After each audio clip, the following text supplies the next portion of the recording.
Hello, hello, hello, Supremes, and welcome to the second episode of Crypt Chronicles, the extension of Quan Pierre Scream Supreme, where I, Quan Pierre, give you the updates on the horrifying news in fantasy and reality.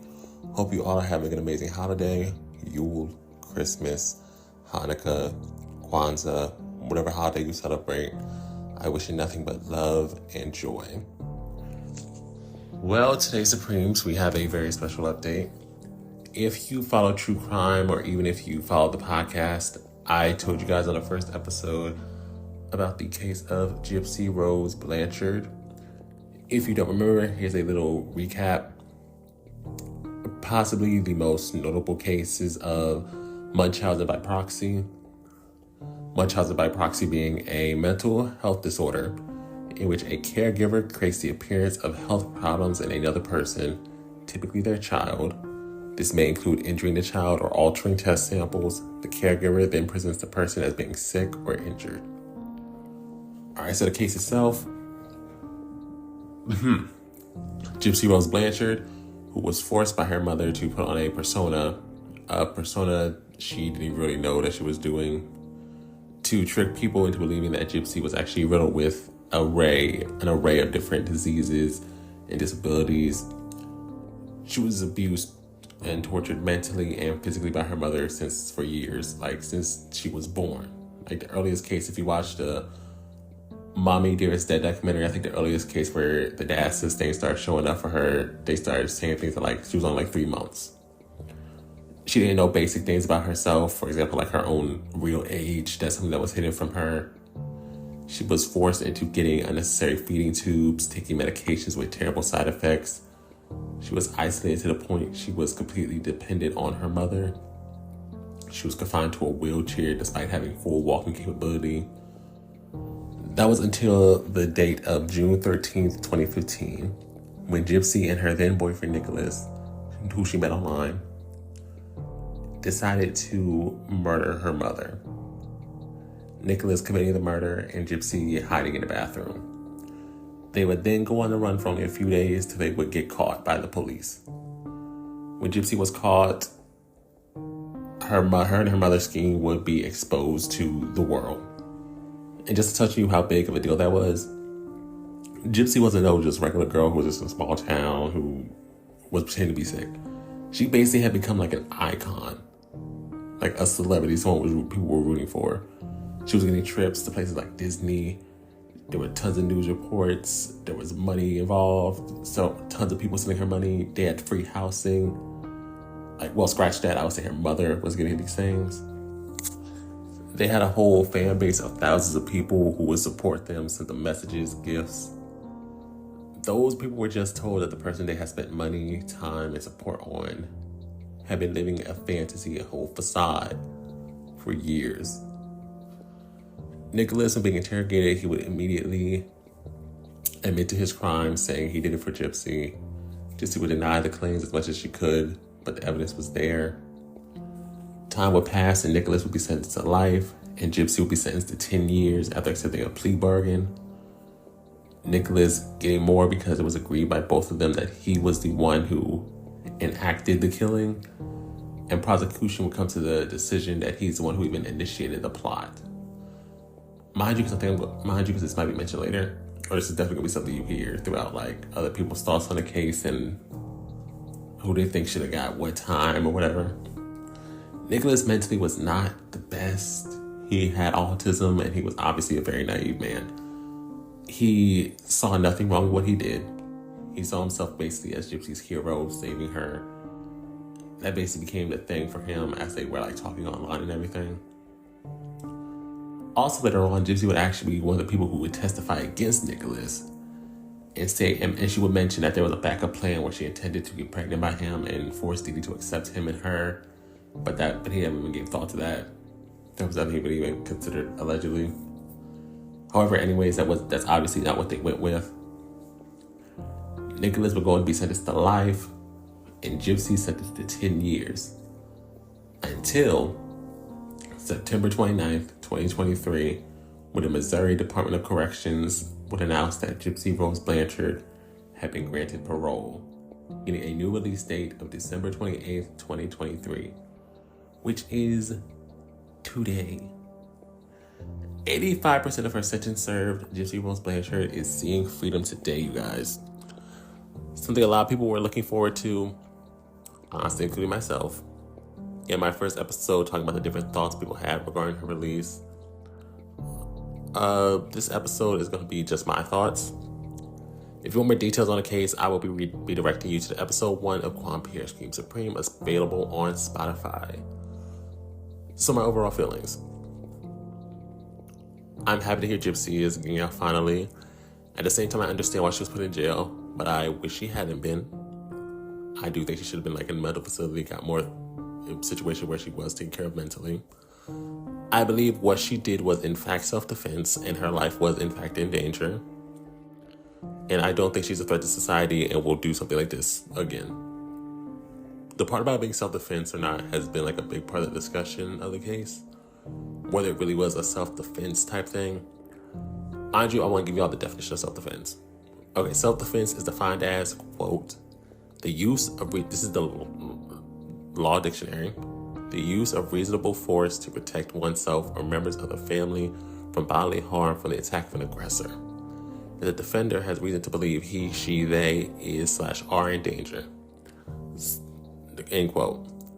Studying the case and what I've gotten from it, we know that Gypsy had been put in her situation where she was harmed daily and made to feel like she had no other option. There's no other way to describe forcing a person through unnecessary surgeries their entire life for over 18 plus years than torturous. Imagine constantly going through the pain of surgical recovery, even sometimes the prep for a surgery, and there's absolutely nothing wrong with you.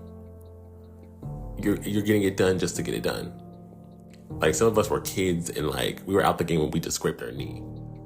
She was getting feeding tubes, glands removed, tooth decay due to unnecessary medications, all before her 20s. I keep mentioning the fact that she was completely fine, but the reason I'm doing that is because just imagine if it kept going and how long it could have kept going. Who knows how long she would have to suffer through these different surgeries and medications if it hadn't stopped. Dee had already gotten away with doing this to her for a long time. When suspicion would rise, she would just create new documents, the documents needed, and switch doctors. She had the process down. These medications Gypsy was forced on could have easily killed her if the surgeries didn't first. For example, she was having seizure medication, and that medication can cause liver problems, blood problems. And that leads me to something that I always thought about regarding the case. This is something always has it in my head. Say the murder never happened. Dee had Gypsy fully controlled and under her thumb. At some point, I believe one or two things would have had to happen for them to keep this charade up.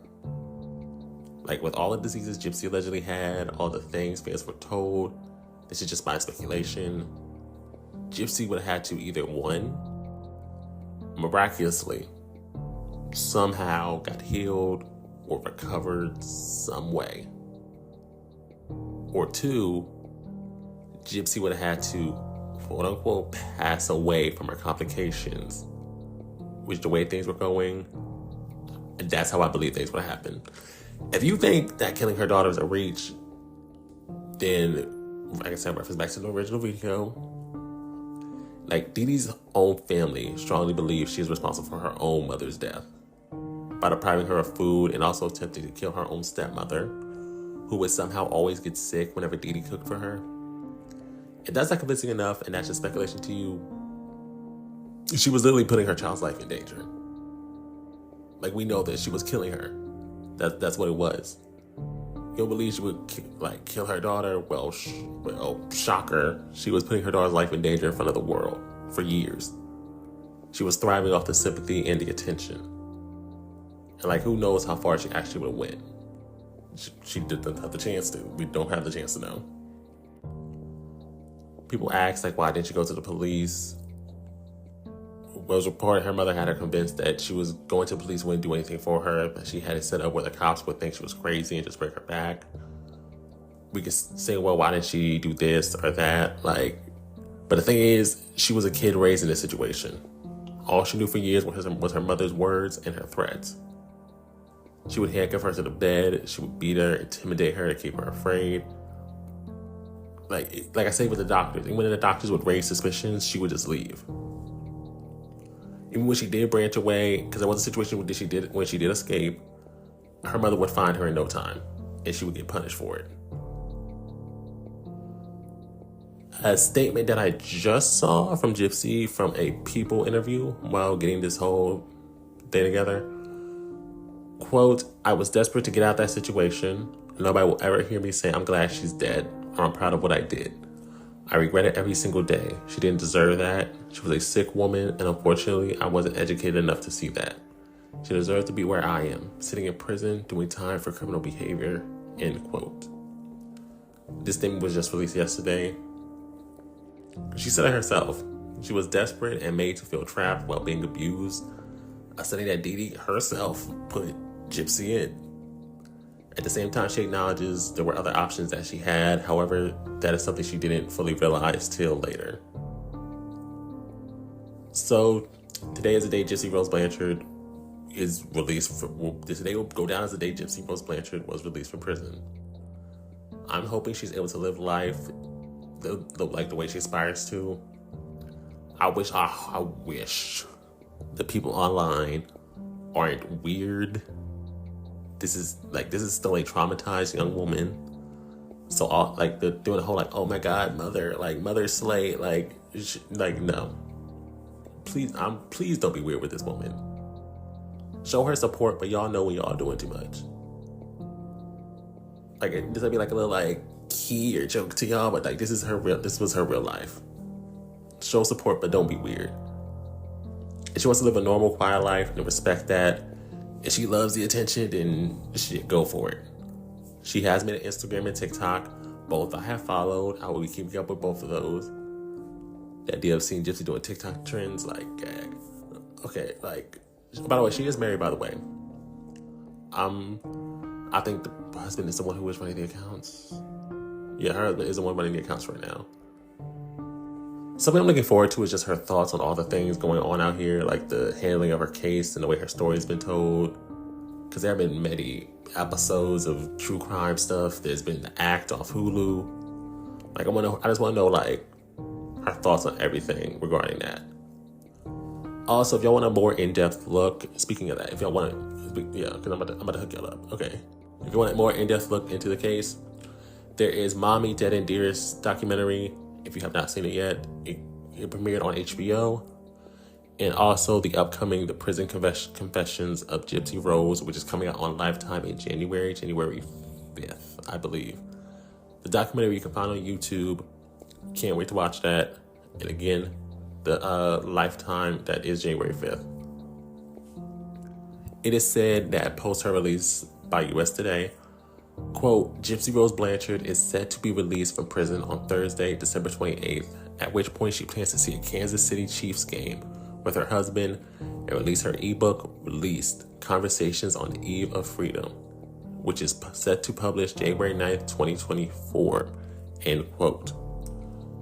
Okay, I definitely want that book. I intend on getting that book.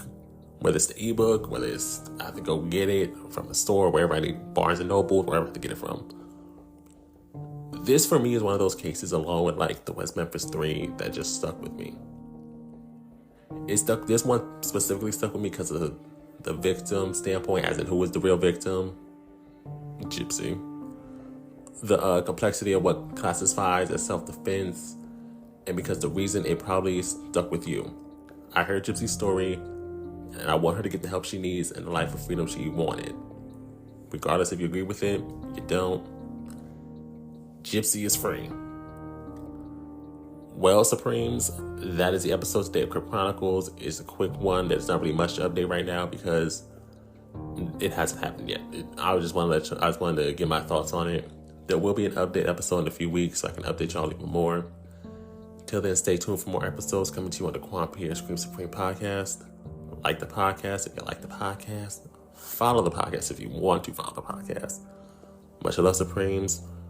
And welcome back to the outside world, Gypsy Rose Blanchard. See you later, Supremes.